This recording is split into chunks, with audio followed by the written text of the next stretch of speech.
I haven't been getting a lot of sleep lately. Between my brain thinking up new nightmares and supernatural creatures dropping by the office for different requests, I stayed up most nights. So when Nick called in the dead of night, I was still awake. His message very simple and short. Be by my door as fast as possible. Even when an infection had been raging inside a hunter lab, he hadn't rushed me like this. I got ready as fast as I could, and my front door swung open just as I reached for the handle. It smashed my face, knocking me back and causing stars in my vision for a couple seconds. Nick quick to apologize for nearly breaking my nose, but we couldn't dwell on that. I shook it off, ready to see why he deemed it so urgent to drag me out of the house in the middle of the night. We stepped outside and found my door had been connected to a tent opening. It always felt weird entering a door with one shape, only to leave from a different one. We arrived at a campground swarming with agents. I've never seen so many at one time and place, not even at the corporation headquarters. This clearly had to be a very big deal to bring out as many hands as they could get a hold of. I saw some familiar faces in the crowd of people rushing around. We went over to a woman with a clipboard that stood next to a table littered with weapons. Nick already had his sword at his side. She checked off names and handed out weapons very generously to the agents, giving them whatever they wanted to use. I got tempted to take a sword because it was offered, but in the end I stuck with my gun and a lot of magazines. She went through the situation quickly, so us and another pair of agents could hear. There are an incredible amount of unidentified creatures in these woods. They are appearing at an alarming rate, and the method through which they are is still unknown. They are dangerous and cannot be allowed to reach the town nearby. The only way to kill them is to destroy the red gem stuck in their forehead.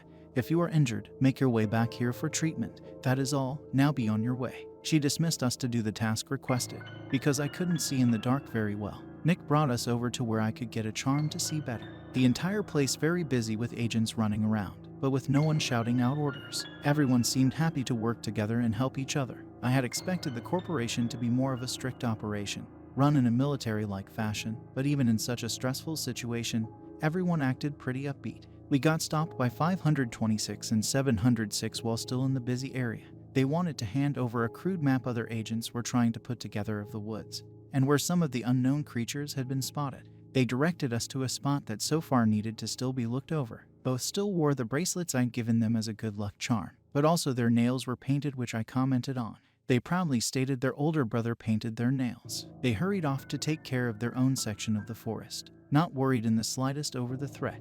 But I couldn't help worry about them a little bit because they weren't the strongest agents around. We couldn't stand and wait for much longer. I followed behind Nick as we went deeper into the woods. The sounds of the busy camp soon died down, leaving only the sounds of our footsteps through the bushes. Why did all these creatures need to appear in the forest all the time? Couldn't they pick a more accessible spot? Or did they all have a secret meeting to decide to be in the place that creeped me out the most? It wasn't long before we came across a threat. Nick froze and got ready to strike when something moved around in the woods in front of us. Thanks to the spell, I could see pretty clearly in the dark. The creature looked almost human-shaped. My hand tightened on the grip of my gun as I listened, getting ready to shoot if it got closer. A breeze came, bringing the voice of the creature with it.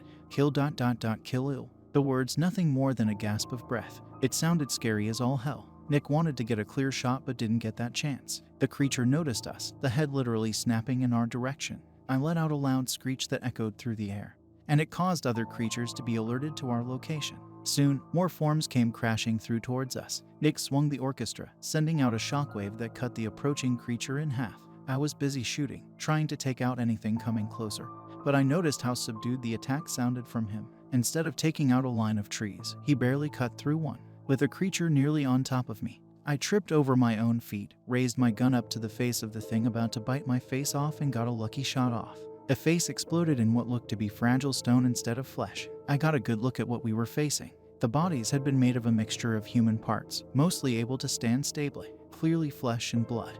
But the heads from the neck up had a blank-faced expression and were made of stone. When they attacked, that sculpted face switched into one of fury. Each one had a red stone of different sizes set somewhere on their forehead.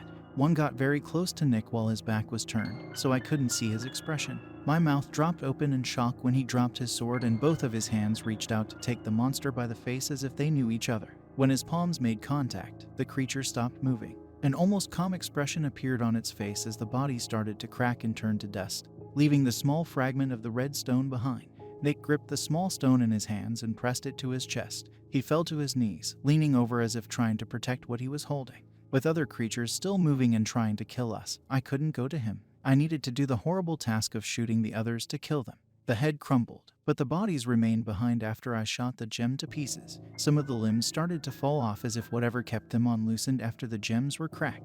When I was certain there wasn't anything lurking in the woods ready to attack us, I rushed to my partner's side. I've never seen him like this before. He couldn't even raise his head. "They're stones. Fragmented, broken stones," he said in a low, hurt voice. It felt terrible seeing him like this, just as terrible as the fact that whatever I had just killed was in some way the same as himself. Pieces of failed philosopher stones grafted onto bodies, keeping them together. Nick wasn't a perfect stone, but he still held a human form. The things in the woods couldn't even do that. "Nicky, I'm sorry. I killed some," I said, my throat closing up knowing what I'd done. He shook his head, finally meeting my eyes and looking glad they had died. "They're suffering. It's the only way to save them." He opened his hands to look at the crumbled stone, his palms shaking slightly. Nick felt incredibly angry and showing it. He wouldn't forgive whoever created these fragments and allowed them to suffer. The whispers weren't threats, but instead were begging others to kill them. I also became very pissed off on their behalf. Shots came from nearby. We weren't the only ones fighting these stones. I could only hope the other agents killed them quickly and without causing them to suffer too much. Nick stood up, his hand on his sword again. The look on his face revealed just how angry he'd gotten. It was a look that didn't suit my kind partner. A burst of movement came through the woods. More of those stones left, ready to attack. And Nick moved so fast I couldn't see his actions. He sent a shockwave, cutting down the 3 that appeared from the shadows, his anger intended towards whoever made them. We both saw these monsters as victims. With my gun, I could help take out whatever stones we came across almost as fast as he did. We both kept an eye out for any other agents in order to keep them out of friendly fire, but also for any signs of who had created this entire mess. Almost an hour into the fighting, the ground shook, causing us to both hunker down and wait for it to stop. Overhead, the sky changed. I watched in awe as a reflective dark blue light started to cover the entire forest. Nick wasn't too concerned over such an unnatural sight. It's a barrier to ensure the stones stay inside the forest, and to keep the humans in the town nearby from seeing anything, he explained, having seen such a thing happen before. However, I do not know what caused the earthquake. As if to answer him, the world shook again, this time from a bellowing cry so powerful it rattled the trees and everything else around us. My ears rung from it and I couldn't hear if Nick said anything. It took a few minutes for my hearing to return. What we saw through the leaves made us forget about the possible blown eardrums. A shape burst upwards from far away, so massive we could see it immediately. A mass of dull red wings, all tangled into each other. Most were sticking out, creating a ball of the feathers. A hint of a glowing light came from the middle of it all. Thin lines shot out. A hand made up of countless intertwined others reached into the woods searching for something. It was hard to see from the distance, but I could have sworn those hands swept up and grabbed the smaller fragmented creatures to drag them inside the larger body. This was bad. Whatever that thing was, it would be too big to fight. My guns were useless against such a threat. At least there were other agents loaded with magic and weapons. We needed to stay away and only fight the smaller creatures in the woods, watching as the ball of wings started to move away. I considered this might be an end of the world sort of situation.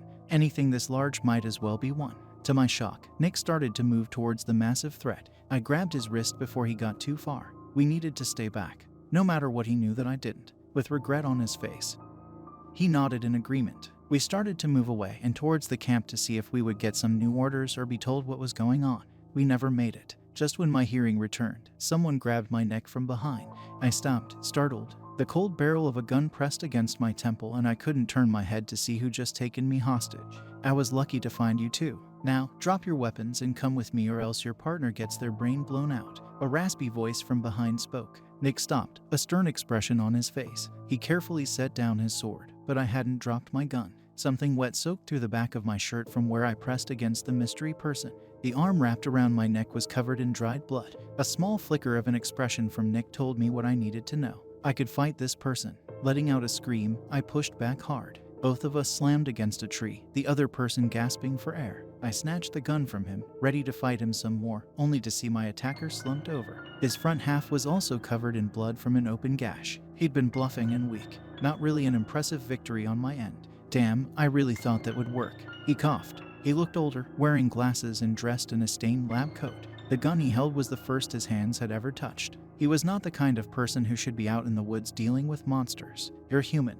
Nick said as he took a few steps forwards. Most likely a hunter. Did you do all this? I got between them, not really liking the tone of my partner. Nick might be angry enough to hurt this man even more. We needed some answers and then he could do what he wanted. Ding ding. Pretty smart for a rock. The hunter chuckled, clutching his chest after. Nick flinched as if he got smacked in the face. Insults had never really gotten to him before. Tonight, his emotions were so on edge almost anything could get under his skin. Pushing past me, he walked over to swiftly kick the man directly over the wound. Such a violent act was something I never thought Nick would do. The hunter shouted in pain as another kick found his jaw. Groaning and coughing up blood, he couldn't move when Nick got down low.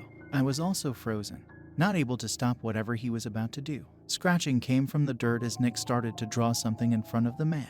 Confused, we watched him as he placed one of his long hairs in the middle of the complex circle he'd drawn in seconds. The hair and circle glowed red. Nick grabbed the light in his fingertips and drove it directly into the still bleeding wound. With a lot of cursing and thrashing, the hunter tried pushing Nick's hand away. When he pulled back, the hunter turned, needing to throw up from the pain.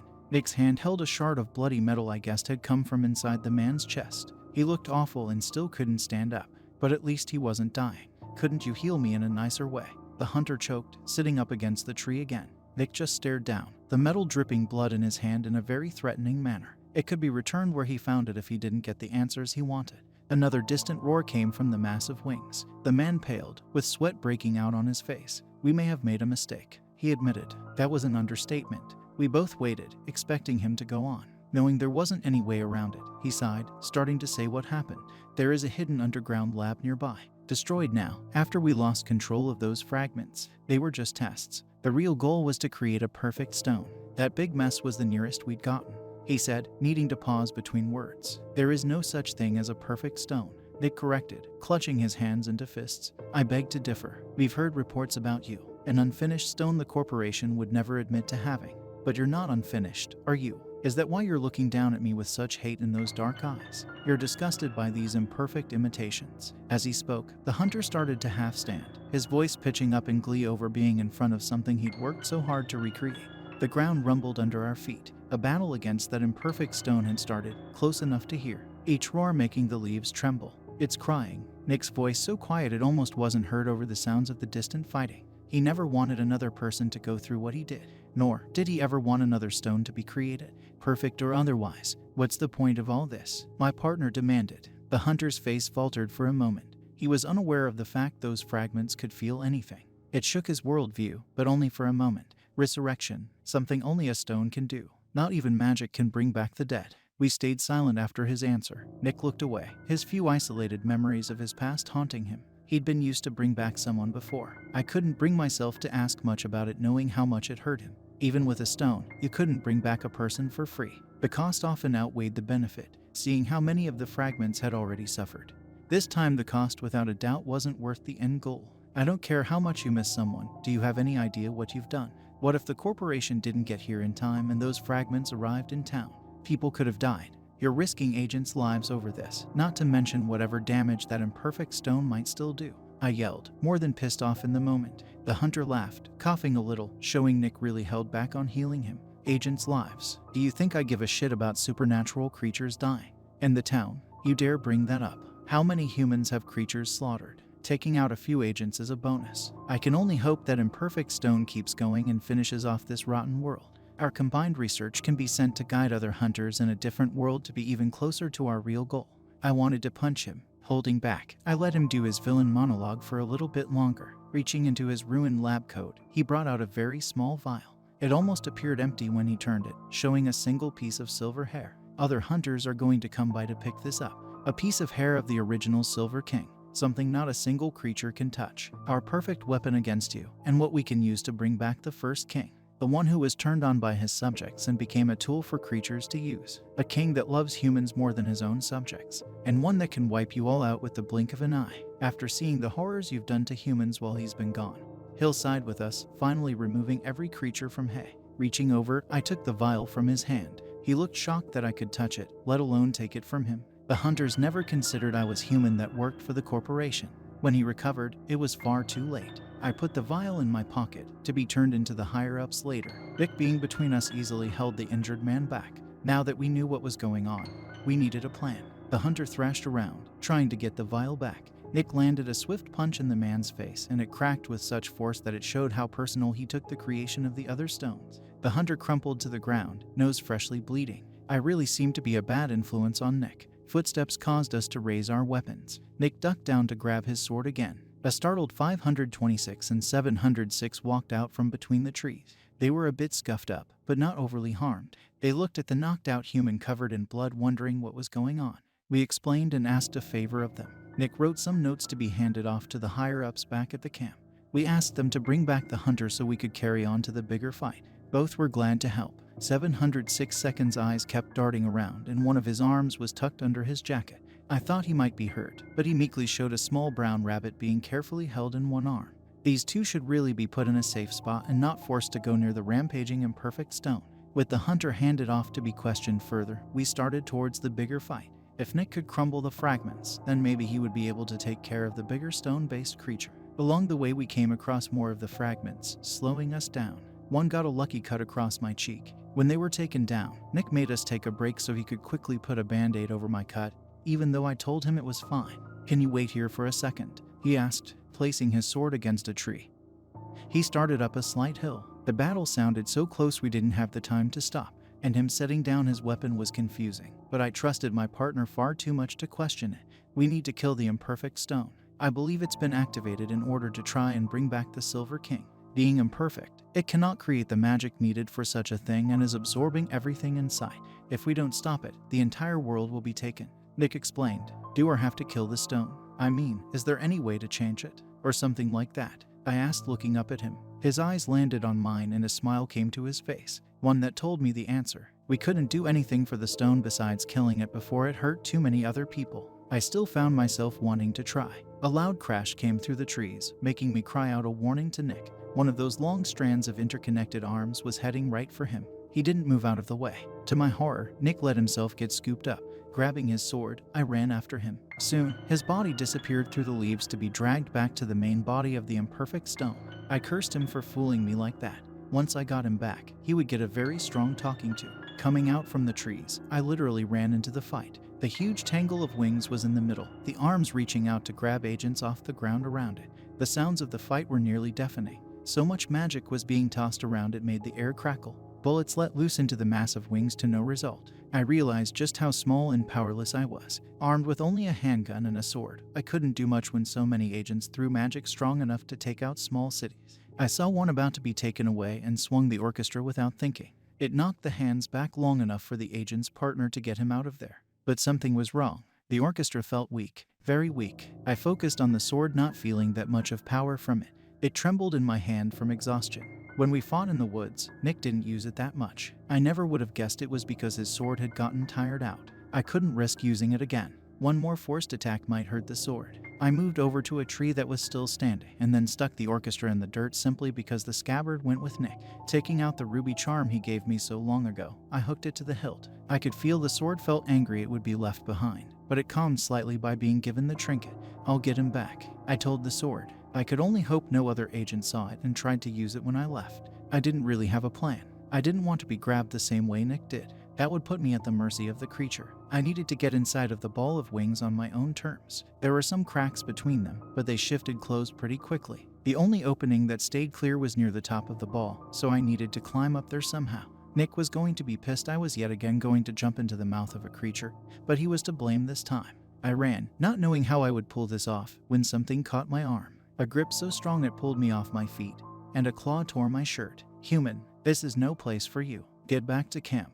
Anchor had spotted the very weak human contract worker in the crowd. He kept a hand on my arm, some blood seeping through his fingers from the cut his claw accidentally made. "Nick isn't there. I need to get to him," I shouted back, tugging at my arm. Anchor's eyes grew wide as he stared at the monster his agents fought. His name got called out, asking for assistance. A long moment passed as his grip loosened. He turned away, wordlessly giving permission for my crazy idea. I took off again, ducking between magic and somehow not getting struck as I got closer to the towering monster. One of its long arms got shot away, smoking and retreating back to the main body. Not thinking, I jumped on its side and clung to it as it rose off the ground, the arm not noticing the hitchhiker. I just needed to climb down the arm to the main body and keep climbing upwards. It sounded easy enough. Soon, I had climbed a few hundred feet off the ground. The blood from the cut on my arm touched one of the arms that made up the bigger one and it moved. The rest were shifting, making it impossible to keep a grip on it. My hand slipped and my body fell back down to the ground. The arm tried to reform to catch me before I died, only so it could bring me to an even worse fate. I landed on something soft, Feathers drifted up as I moved at a crazy speed through the air. Rolling on my stomach, I got a better look at what just saved my life. I was on the back of a huge seagull that flew around, dodging the arms that were reaching for us. I knew its face and the sandy spots of brown along the feathers, even if we hadn't seen each other in such a long time. "Hey stranger, need a lift?" The seagull spoke, letting out a cackling laugh. I didn't know she could talk. I buried my face in her feathers for a moment, overwhelmed at how thankful I felt towards her. She directed us to the ground, but I didn't want that. "I need to get my partner. My plan is to go in through that opening up there," I shouted over the wind. She kept flying around, obviously not liking the plan, and she showed it. I took a risk trying to convince her. "Gully, please," I begged, hoping the nickname helped. It sure did, as her eyes lit up after hearing it. With another great cackling, she took off like a jet. I wrapped my arms around her neck for dear life so tightly, it was a miracle I didn't choke her. We crashed into the large wing near the slightly shifting opening. I rolled off her back, trying to recover. Her body shifted as she also rolled into something much smaller that slammed into me. We both sat up, looking at each other. Her body very much more like a human instead of a bird. Her legs were still clawed, and feathers hid under a dress. The front barely covered her chest and strapped in the back, showing off her tanned and spotted skin. Light feathers instead of hair stood up from the tumble. Goddamn, she was cute. But now was not the time to notice that. "You better come back out and get me some more onion rings, buddy. You and your partner have been the only people not to call me an oversized sky rat. That's just offensive to rats." Laughing again, she helped me stand up. "I'll give you as many onion rings as you want and some blooming onions," I told her, meaning it. She looked confused on what a blooming onion was. It would be very entertaining to watch her try one after this was all over. I got ready to jump right in, but she made me stop. Pulling out a huge feather longer than my arms from thin air, she handed it over. "Use this like a sword. It's pretty sharp, so don't hurt yourself. It'll dull after a while though. Anyway, I gotta go help out some others, later taters." She walked over to the edge and fell backwards. Her seagull form then came into view and circled once, then dove back down out of sight. I needed to admit to myself that I had it bad for supernatural girls. Shaking the thought from my head, I looked down into the darkness, trying to see the faint red light I'd spotted before. I could only trust my idea would work. Carefully slipping down, I found my footing against more of that still long line of arms connecting the wings together on the inside. The place shook as the monster moved, making it very hard to keep my balance. It almost looked as if the monster went on forever. The further down I moved, the more I looked for any signs of Nick or the other agents that had been taken.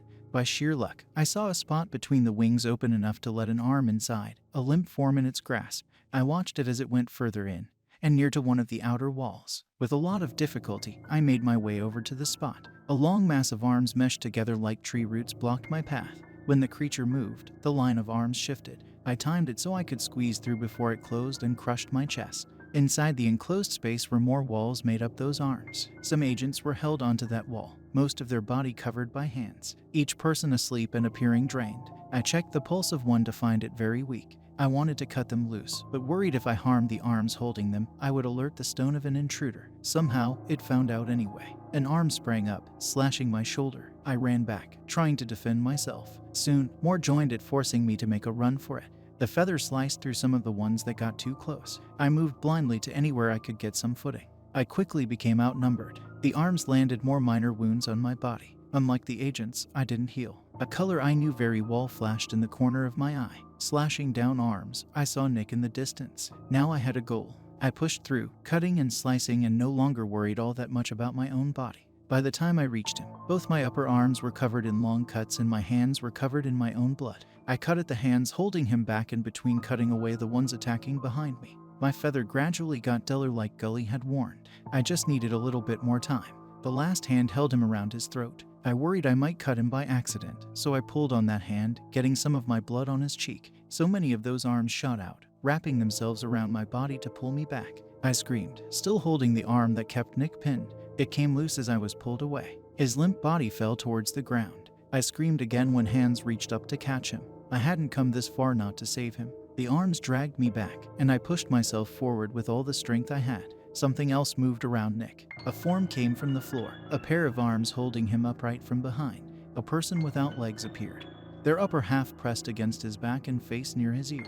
Nick's eyes didn't open, but my stomach dropped as his hair started to change. It started to glow at the tips as he started to shift in his stone state. This wasn't good. I couldn't let the imperfect stone use him. Struggling forward, I reached out to them, shouting for the other person to let go of my partner. Then I heard what the stone was asking of him. "I want to die. I yelled, begging the stone to take it back, to not make Nick be the one to do such a thing. It simply wasn't fair. With so many hands holding me back, I still managed to get a mere fingertip away from them. I begged the stone to ask to be changed instead. Any cost it would take, I would give it up. It met my eyes, a sad smile on the cracked and pained face. It appreciated the request, but didn't want to burden me with such a cost. It was already too late either way. A red light started to come on the cracks in its face. I finally grabbed a hold of the imperfect stone's hand and dropped the feather to take Nick's, the red light overtaking everything else. The arms and wings disappeared and everything else crumbled away in that light. When I woke up next, I was on a cot beside Nick, still asleep inside a tent set up to treat any injured agents. As far as I could see, the outcome didn't look too bad. Most of it looked like a lot of people sleeping. My wounds treated and somewhat healed with whatever medicine on hand. My movement attracted attention. Large footsteps came and I barely had enough energy to turn my head. Anker stood, his expression as grumpy as ever. I really didn't know what to expect from him. He held out his hand and I did the same to accept whatever he was offering. He placed a small rough-cut ruby in my palm. It felt far too cold. I clutched it tight, knowing who the ruby was. Do not let anyone see that beside your partner. I do not know who leaked the information about Nicholas to the hunters. We are looking into this matter to ensure this never happens again. Also, you're stupid. His blunt insult made me snicker after such an emotionally draining case. Turning on his heel, he left to deal with more important issues. When Nick woke up, I would give him the ruby knowing it would be best if he kept it.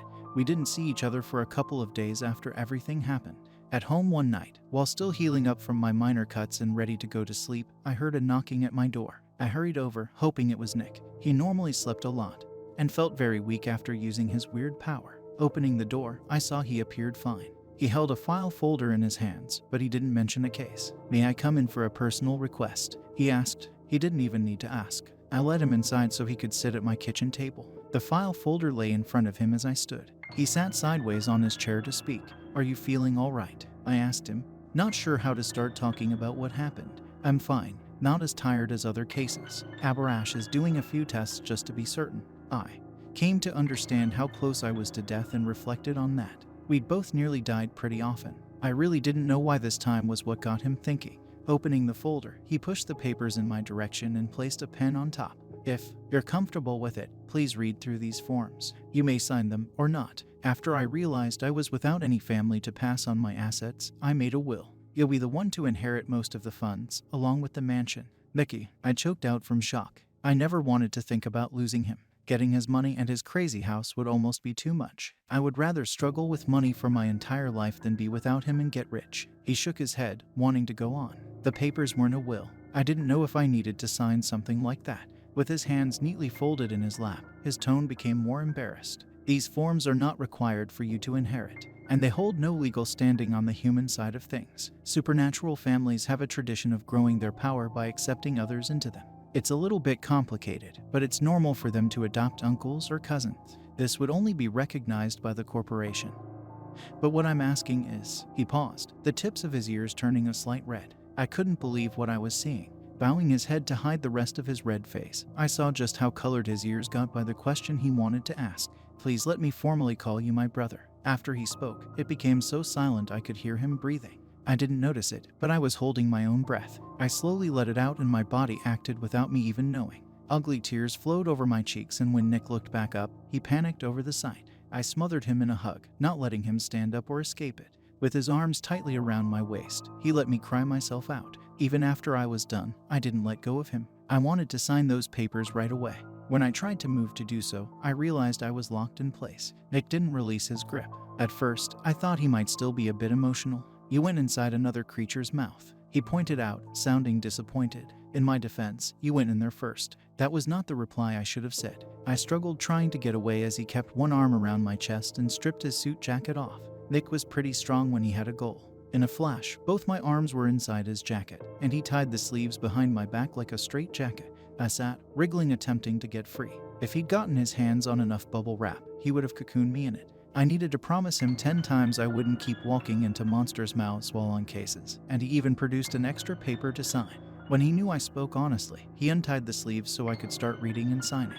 I've considered him my brother for a very long time. This made it official, handing back all forms he needed to file. I left to grab the cold ruby. He took it, treating it like the precious thing it really was. We both regretted the fact the stone would rather die. It wasn't created by the same person who made Nick, but he would have considered it a sibling. Since he pretty much escaped from Abarash to come over, he needed to head back. I handed over his jacket, now knowing that if I acted up on a case, he could easily put me in my place. With these forms submitted, there may be a decrease in the rumors about us. It appears a great deal of our co-workers do not understand other forms of love and assume romantic interest is the only thing out there. I was grossed out thinking people thought Nick and I were a couple. Couldn't anyone just like each other in a platonic way anymore? Tucking the folder under his arm, he realized what he just admitted. For the first time he used such a heavy word. A hint of the red came back to the tips of his ears. If anyone gives you a hard time about us, just look at them and say, "That's my brother you're talking about," I said with a laugh. He nodded, color overtaking his face again.